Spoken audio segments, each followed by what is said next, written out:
Estruturação de raciocínio. Este é o 10º tópico da estrutura de pensamento e nele nós trabalhamos toda a formatação da estrutura de raciocínio do partilhante. Esta é uma das grandes diferenças entre o trabalho terapêutico feito via filosofia clínica para outras áreas.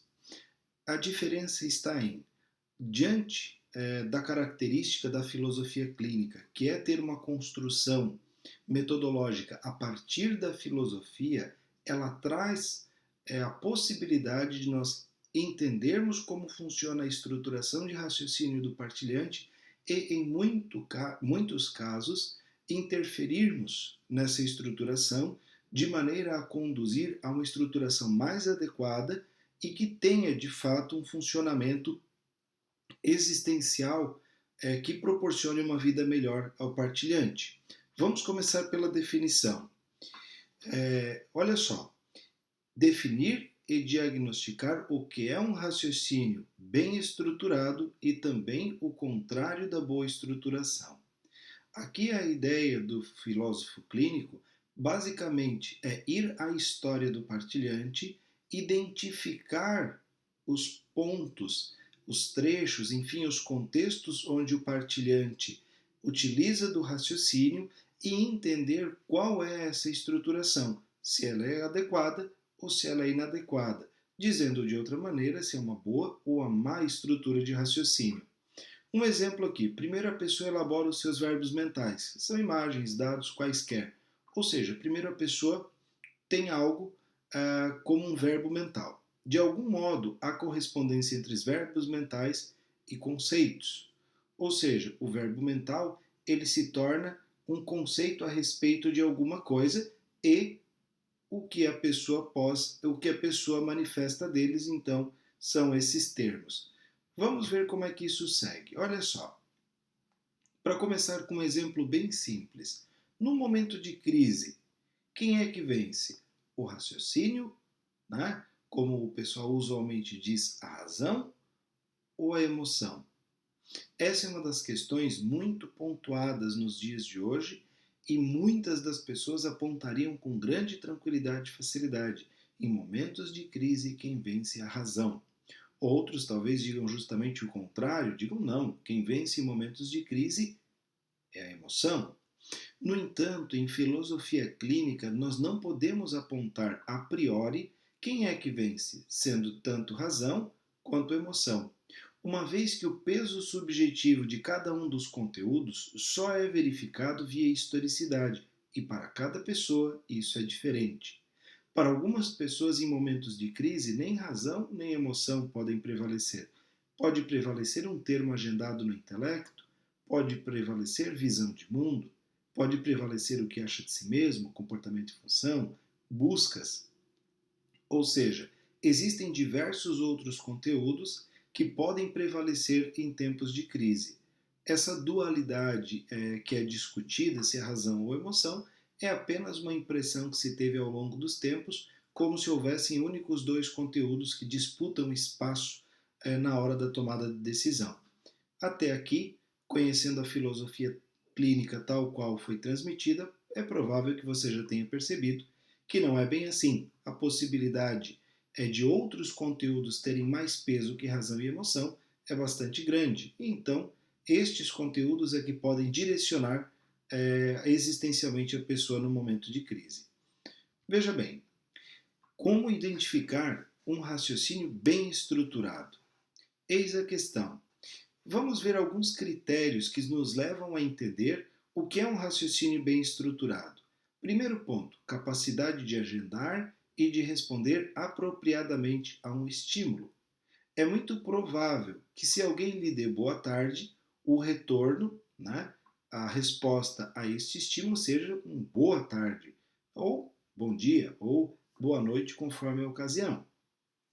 E isso vale para um raciocínio bem estruturado. Relação íntima e ou justificável entre termo antecedente e termo subsequente. Essa relação é bastante simples, é como você colocar a mão na chapa, perceber que está quente e tirar termo antecedente, chapa quente, termo subsequente, a retirada da sua mão. Ou seja, o entendimento do que vem antes e do que vem depois como uma lógica em que a reação é justificada pelo que vem antes. Firme relação entre causa e efeito. Aqui novamente eu posso citar o exemplo da mão em cima de uma chapa quente, assim como posso falar de um semáforo. A cor do semáforo muda para vermelho, o motorista provavelmente para. Causa e efeito. Contiguidade e semelhança. Outra questão que identifica um raciocínio bem estruturado, quando a pessoa consegue colocar dois elementos que tenham características semelhantes, aproximá-los e dizer, bom, esta é uma xícara, esta é outra xícara, ainda que tenham características diferentes, mas entram no conjunto das xícaras. Outra questão, a proximidade, né, os elementos que estão circunvizinhos do elemento que está sendo trabalhado. Outra questão, associação coerente e justificável de ideias. Também este é um elemento que identifica um raciocínio bem estruturado. Vejam, basta você olhar alguém que olha para o tempo, observa de onde vem o vento, as nuvens e a movimentação delas, a coloração das nuvens, e diz o seguinte, olha, levando em conta o vento, as nuvens, a coloração delas e o movimento que elas estão fazendo, é provável que vai chover. Pronto. Então, nós temos aqui uma associação coerente e justificável de ideias. E, por último, capacidade de interpretação lógica, literal e via bom senso. Interpretação lógica é, se alguém chegou atrasado, é porque provavelmente aconteceu algo que atrasou esta pessoa. A literalidade é uma das capacidades e uma das condições que nos últimos anos se tem perdido, visto que boa parte de tudo aquilo que é dito, falado e da manifestação de comportamento ganha interpretação e não entendimento. Então aqui é necessário um cuidado, principalmente ao filósofo, e no relacionamento diário em casa, na empresa, com os amigos, de quando alguém se comunica ou manifesta qualquer questão, de ele ser entendido literalmente por aquilo que ele manifesta. Caso o contrário, nós estaremos interpretando e atribuindo significados e atribuindo entendimento que nos diz respeito e não diz respeito à comunicação que foi feita. E por último, nós temos ainda aqui a questão do bom senso. O bom senso é uma expressão muito complexa e que precisa ser entendida de um ponto de vista muito específico, né? Visto que o bom senso é aquilo que todos têm em tamanho e proporção, também em quantidade, que não precisa nem de mais e nem de menos. Se você tem bom senso, você não precisa nem de quantidade, nem de qualidade, enfim, quer dizer que você tem o bom senso. Só que o bom senso é algo bastante singular, então precisa que cada um tenha literalmente um olhar voltado para a situação, para o contexto, para aquilo que está sendo comunicado, para que o bom senso de fato diga respeito a algo que está aí e não a uma ilusão, a uma imaginação. Né? Tanto que uma das questões que usualmente acontece com pessoas que têm o raciocínio desestruturado é falta de bom senso, dificuldade de entendimento literal do que está aí e, ainda pior, a dificuldade de interpretação lógica, visto que a estrutura acaba tendo diversos problemas e a confusão muito provavelmente está instaurada. Uma questão muito importante quando a gente olha o raciocínio. Nos dias atuais, o raciocínio tem sido tomado como sendo a base para tudo aquilo que nós fazemos.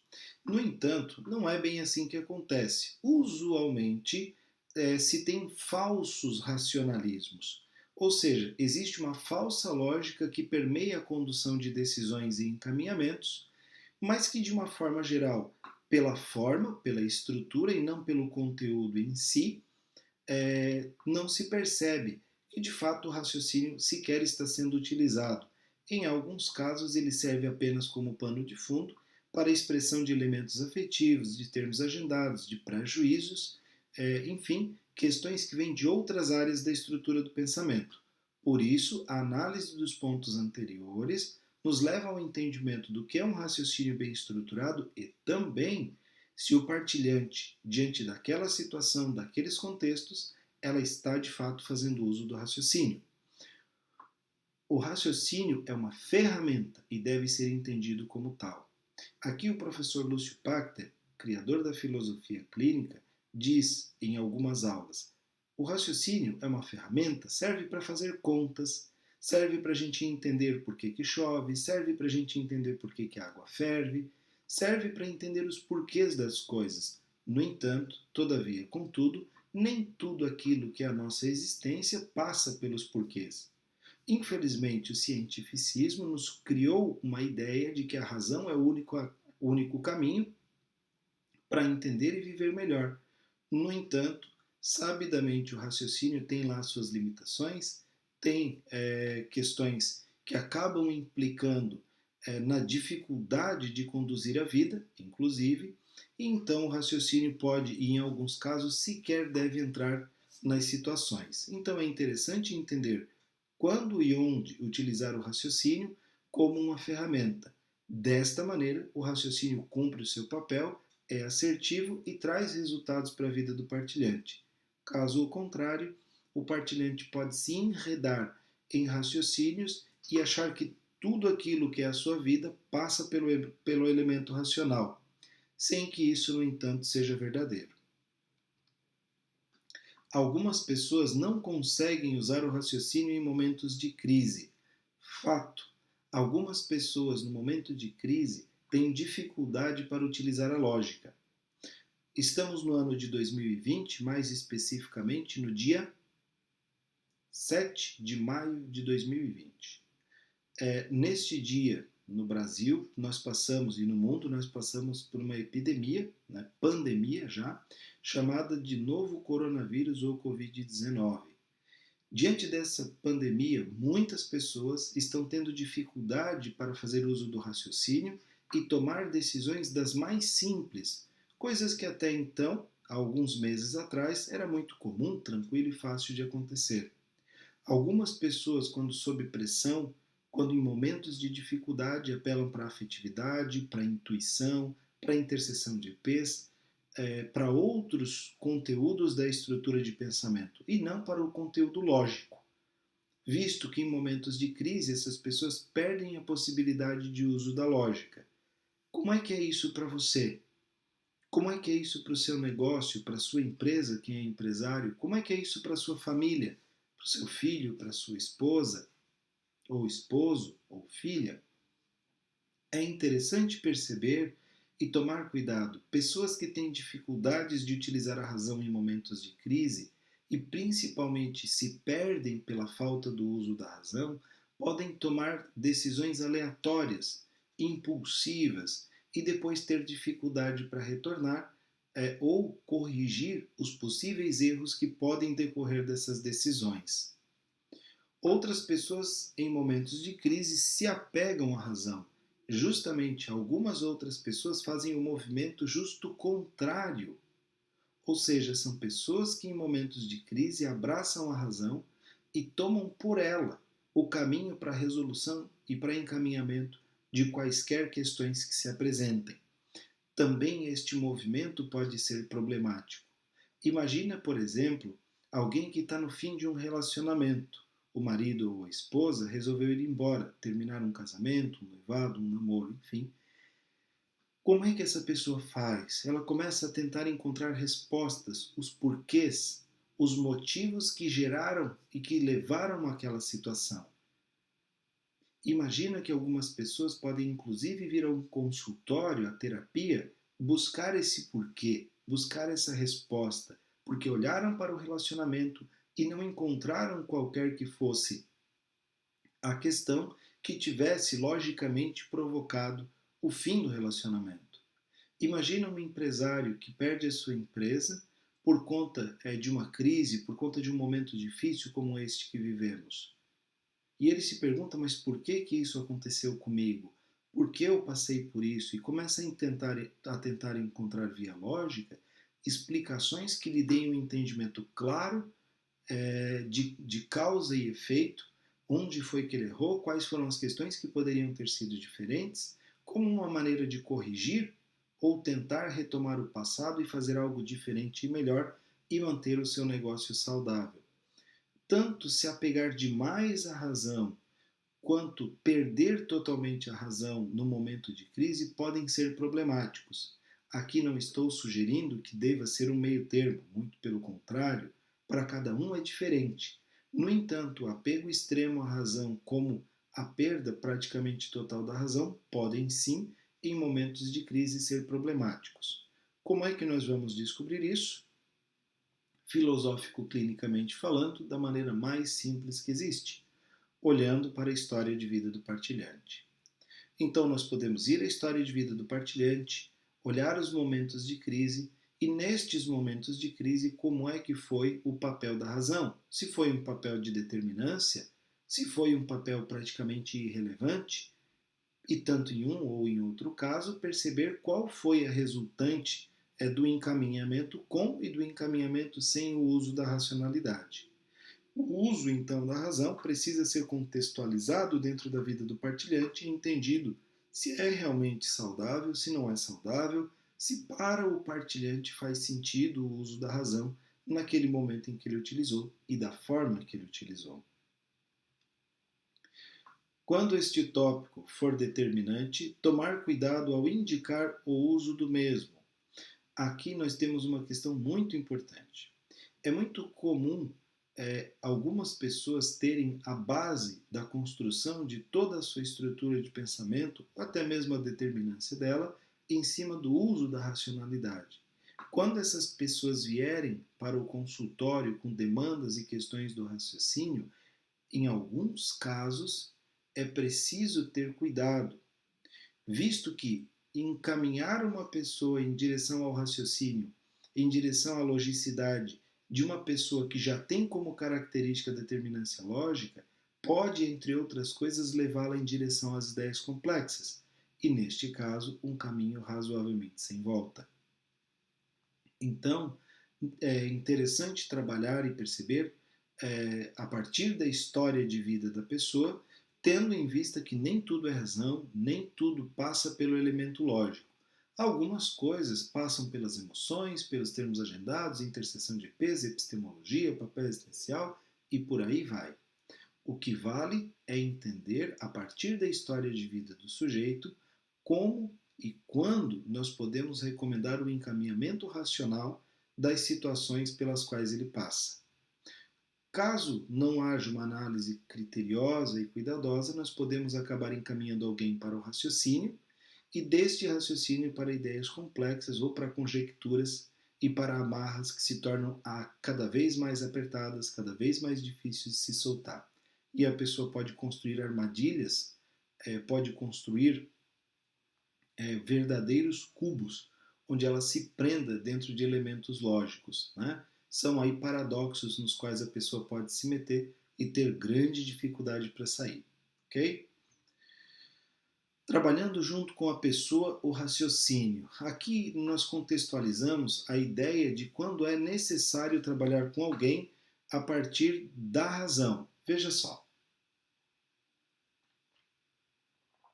Primeiro, ver a qual tópico o raciocínio está ligado e mostrar à pessoa.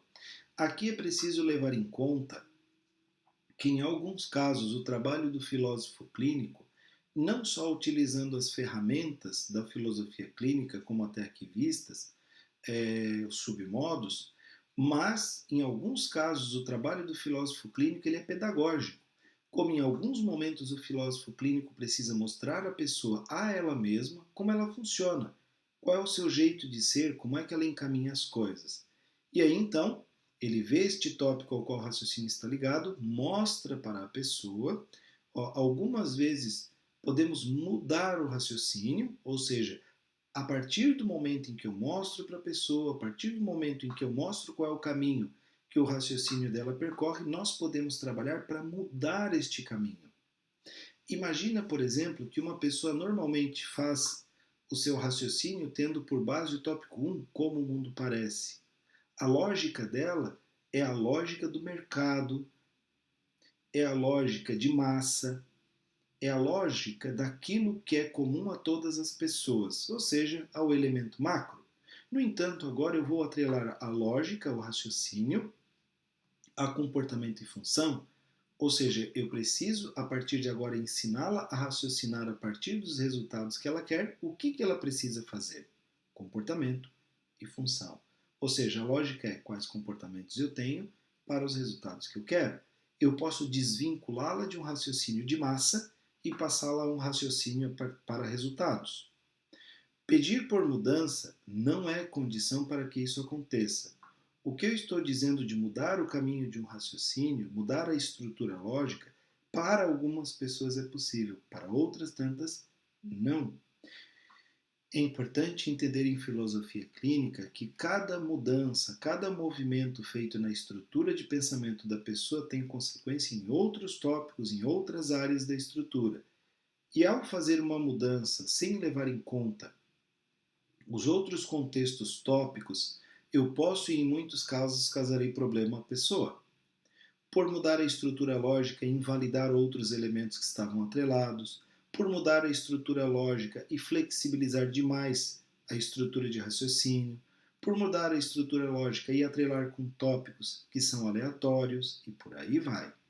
Então, tomem cuidado, muitas vezes a pessoa pode pedir por mudança no consultório e, infelizmente, justamente o contrário é o que eu faço. Eu não posso mudar. Eu preciso organizar, ordenar e talvez fortalecer e didaticamente trabalhar com a pessoa para que ela o faça de maneira producente, sem mudanças. É importante saber que após mexer no raciocínio, a pessoa pode se sentir diferente, mais flexível. Claro, imaginem que a pessoa tinha um caminho, uma vida toda a partir da qual ela estruturava sua lógica. E um dia, a partir de um trabalho com um terapeuta, ela muda a estrutura lógica a partir da qual ela conduzia suas questões. É provável que ela se sinta mais solta, mais frouxa, olhando as coisas de outro ponto de vista e tendo uma ideia um pouco diferente de como as coisas são. Imagina alguém que acorda todos os dias pela manhã e na lógica dele está o seguinte: eu acordei porque eu tenho que trabalhar, porque eu preciso pagar as contas. E um dia, vendo um vídeo no YouTube, essa pessoa tem um insight. Meu Deus, eu não tenho que trabalhar, eu não sou obrigada a ir. Eu vou porque eu quero, é opcional. Eu me levanto todos os dias e faço as minhas rotinas porque faz parte de mim gostar de trabalhar, querer ir ao trabalho. Ao invés de levantar na manhã seguinte, se sentindo pesada, impelida a fazer as coisas, ela se levanta livre, solta, levanta tranquila, faz as coisas até com certa leveza e ela diz: nossa, como a vida ficou mais leve, mais tranquila. Ou seja, agora a lógica já não é mais de forçar, de obrigar. Agora a lógica é de opção. Foi a pessoa que escolheu e a partir dessas escolhas então ela encaminha a própria vida. Como aqui a nossa aula ela não pode ser muito grande, até por uma questão didática, eu vou citar pelo menos 2 exemplos de raciocínio. O primeiro é, em alguns casos, em algumas pessoas, o raciocínio é cíclico. Aqui existem diversos modelos, diversos formatos a partir dos quais nós podemos entender o raciocínio. Algumas pessoas começam o raciocínio num ponto e terminam exatamente no ponto onde começaram. Imagina que entra na sua sala um funcionário e lhe diz o seguinte: precisamos conversar. E aí você diz: ok, então fique à vontade. E ele discorre por um longo tempo e termina dizendo: bom, então visto tudo isso, precisamos conversar. Você pode olhar para ele e ficar um tanto espantado e dizer: meu filho, mas você começou no mesmo lugar que terminou. Algumas pessoas permanecem dentro de certos contextos uma vida inteira, justamente pelo raciocínio ser cíclico. Imagina que o marido ou uma esposa sempre constrói o raciocínio de precisamos conversar sobre o nosso relacionamento. Desenvolve e faz toda a volta e para no mesmo lugar. Em algum dia, você já depois cansado de tanto ver a mesma coisa, você resolve interromper esse raciocínio, quebrar. É possível que ao quebrar o raciocínio você termine o relacionamento. Outros raciocínios, eles não são cíclicos, eles são invertidos. A pessoa começa o raciocínio pela conclusão e faz ele, então, de trás para frente. Outros raciocínios podem ser ainda como o que se segue, né? Algumas pessoas podem ligar o raciocínio à visão de mundo, então o raciocínio delas depende do contexto em que elas estiverem inseridas. Imagina alguém que no tempo em que nós vivemos, dizendo novamente, 7 de maio de 2020, dentro de um período de pandemia, em que as notícias e a mídia como um todo causam uma baita de uma confusão na mente do sujeito. E ele tenta estruturar o raciocínio para entender o que está se passando. Obviamente, por mais que ele busque notícias, é muito provável que ou ele estabelece um raciocínio baseado em determinada linha, ou se ele for tentar vincular o seu raciocínio à visão de mundo, ele pode sim acabar ficando muito confuso. Olha só, em algumas pessoas o raciocínio está ligado às emoções. É possível então que o raciocínio e a emoção se conversem? Sendo que na maior parte dos casos o raciocínio é trabalhado como antagônico das emoções? Sim, é bem possível. Algumas pessoas têm clareza lógica do que sentem. Têm uma clareza tão lógica daquilo que sentem que em alguns casos olham para a pessoa que amam e dizem: olha, eu não sou para você e você não é para mim. Eu gosto de você, amo você, mas infelizmente, por tudo que a gente viveu até aqui, por todos os elementos, eu entendo que o critério a partir do qual eu quero estabelecer a minha relação não vai funcionar. Vejam, elementos lógicos permeando elementos afetivos.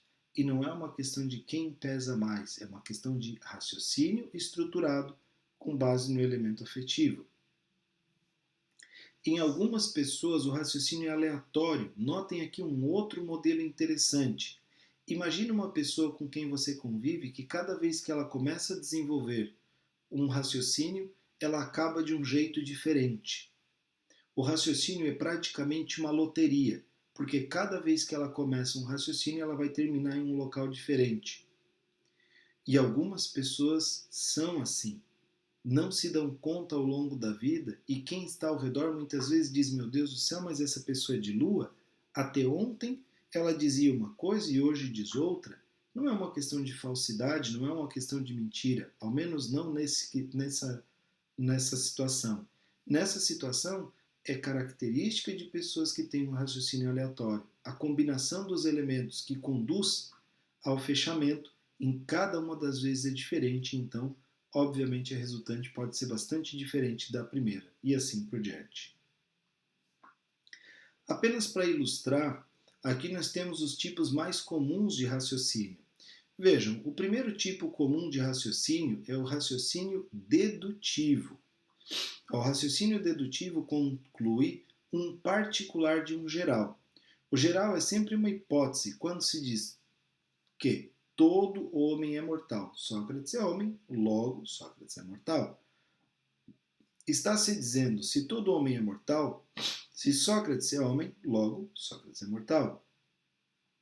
Pelo visto até agora, podemos chegar à seguinte conclusão: o raciocínio dedutivo, partindo de uma hipótese geral, não tem referência com o mundo real, mas tem referência com o que o cientista, filósofo ou pensador imagina sobre o mundo. Sim, aqui o dedutivo, ele é dedutivo por conta de que o filósofo parte de um entendimento geral.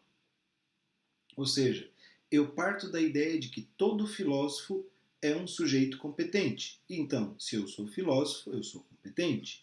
Eu parto da ideia de que toda empresa é organizada. Então, se eu vou para uma empresa, eu entendo que lá é um lugar organizado. Eu entendo que todo executivo é formado em administração. Então, quando eu vejo um executivo, eu digo: olha que legal, você é formado em administração. Ou seja, esta é uma das questões interessantes. O raciocínio dedutivo é o raciocínio que parte do geral para elementos específicos. E este elemento geral, que seria um termo universal, ele não tem base no mundo real. Ele tem referência com o que o cientista, filósofo ou pensador imagina sobre o mundo. Ou seja, nós partimos de uma teoria. O segundo tipo é o indutivo. O raciocínio indutivo parte de premissas para inferir uma conclusão. As premissas são observações da natureza e de fatos do mundo. Há uma pretensão neste tipo de raciocínio, a conclusão de um particular fundamentado numa proposição geral, mas, como a proposição geral é fruto da observação, ela não é geral. Vejam, se eu digo aqui, Pedro é um aluno e é bom, João é um aluno e é bom, e assim por diante vai. Eu chego em algum momento e digo, bom, se todos esses alunos são, se esses alunos todos são bons, então quer dizer que os alunos são bons. Eu saio de elementos específicos e parto para entendimento de conjunto. No entanto, esse conjunto nunca é o geral. Ele é sempre um elemento, ele é sempre uma quantidade limitada de elementos observados. Por isso, dentro do raciocínio indutivo, é sempre possível perceber a existência de exceções, justamente porque o geral, ele de fato não contempla a universalidade dos fatos.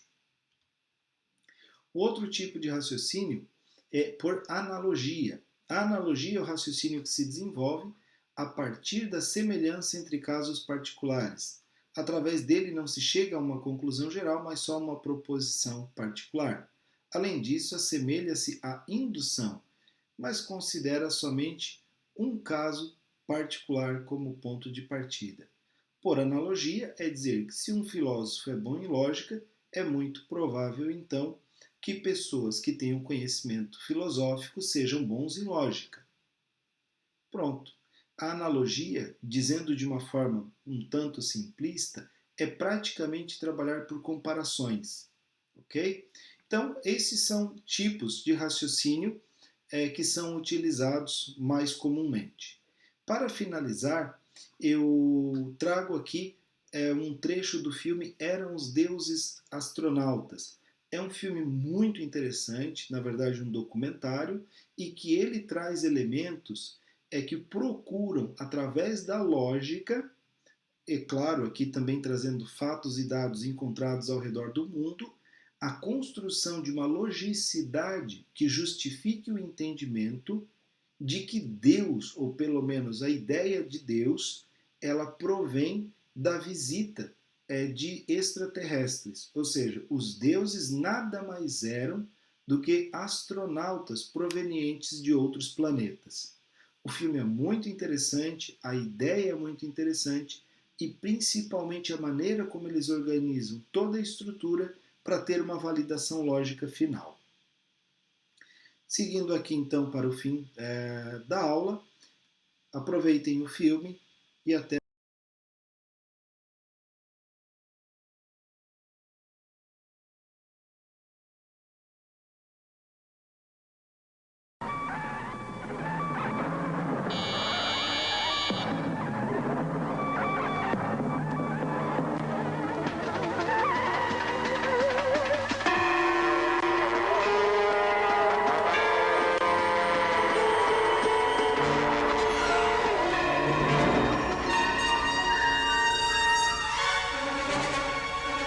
Na Califórnia, a 1.800 metros de altitude, se encontra o mais potente telescópio do mundo, Monte Palomar.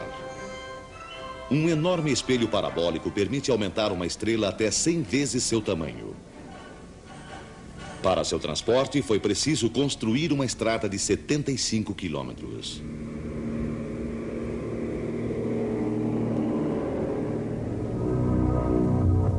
O telescópio pode observar distâncias incomensuráveis para o homem comum, como, por exemplo, 4 bilhões de anos-luz. Um ano-luz corresponde em quilômetros a um número 9 seguido de 12 zeros. Portanto, aqui podem ser medidas e fotografadas estrelas que estão a 18 sextilhões de quilômetros da Terra. Werner von Braun diz: é bem possível que no universo infinito existam, além de animais e plantas, seres inteligentes como nós. Ele está bastante convencido disso. Já o professor Hermann Oberth afirmou: eu acredito que em tempos remotos, seres inteligentes de outros planetas ou estrelas visitaram a Terra. E acrescentou ainda: os cientistas, a princípio, fecham-se contra novas ideias. Quando da invenção da ferrovia, questionava-se a possibilidade do homem conseguir sobreviver a uma velocidade superior a 30 km/h. Por outro lado, o físico Kazantsev, em Moscou, afirmou: Se me perguntassem se alguma vez formas de inteligência extraterrestres visitaram a Terra, com certeza eu responderia sim.